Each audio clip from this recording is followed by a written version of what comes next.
Something more? I've always been, I don't want to bump or do a rough ride, but I'm finding myself, maybe there's a bit more hesitance to do with money, like an allowance of it flowing, like that it's okay that it goes, It's comes and true goes. for everyone. Just pick up more of the other sticks. Just don't pick up the money stick when you know that that's how you feel. So here's something that you could do. This is a new idea, and it will work very well for you. Do any of you have some subjects that are sort of stuck in your vibrational craw more than others?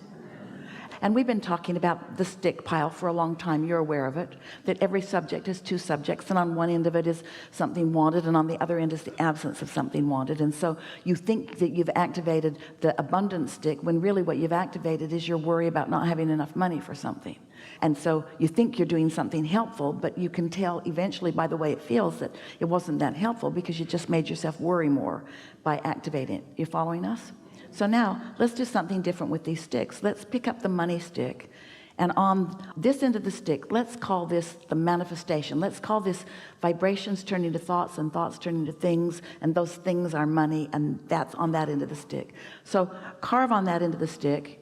Use your, Esther remembers it from grade school, use your hot little tool that carves into wood.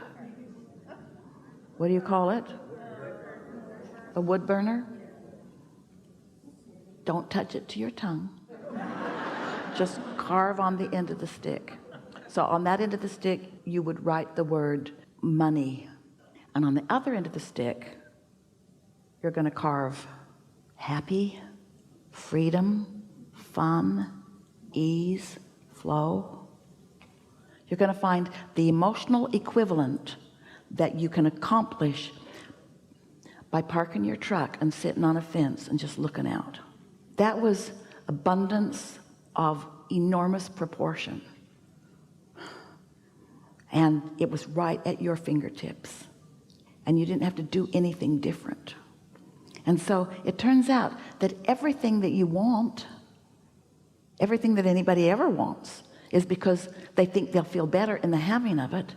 So if you go to the feeling of, I want money because I want to feel free, and I want more choices, and I want to have more fun, and I want to feel expansive, and I want to know the universe is cooperating with me, I want to feel my own invincibility, and I want to point it in directions that are helpful. And in other words, you feel all of those things, and you can feel them now. You can't get the money this red hot minute, but you can get that feeling this red hot minute. So when you pick up the stick, go to the emotional good feeling end of it that you know you can find. And if you're not anywhere in the vicinity, don't pick up the stick. Don't pick up a stick and go to the end of it that makes you feel lack. And so your inner being knows that. Did we tell you lately that your inner being knows where you are in terms of your manifestation or your state of mind? Your inner being always knows where you are in relationship to everything that you want. And your inner being knows the perfect things to say to you. And your inner being never says, I'll wait till she's in a better mood. Your inner being just always goes for it. Your inner being never stops giving you the revelation, but you got to do something about the realization of it, which means you could serve yourself very well by just deciding, I'm just going to be a happy girl today. I'm just going to feel as good as I can feel. I'm not going to solve any problems today. I'm not going to slay any dragons today. Jerry used to say to Esther occasionally, every day, sometimes more than once a day, as they were out in the world, and Esther could see a way that someone could improve their experience if they just pay attention. And so she would sometimes just make a suggestion, and as they would walk away, Jerry would say, you're not going to teach them. In other words, give it a rest. Let them figure it out. Don't fix all the problems or slay all the dragons, or you're making the world a better place. You can't help it, but you got to be in connection with the energy that feeds the world before you can offer anything anyway. And so We're not wanting to make you feel responsible to find alignment.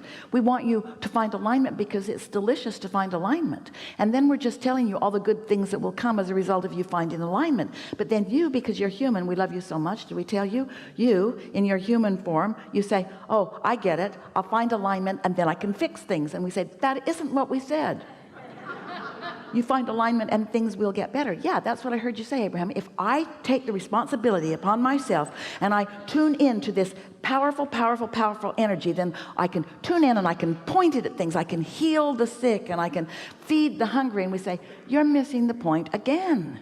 Because the moment you begin pointing it at something that is a problem, you become a part of the problem, not a part of the solution. That's why you must separate in your own mind the question from the answer, the problem from the solution. That's why step 1 and step 3 are different steps, with a whole lot of cooperation from the universe in between them. Helpful? Beautiful.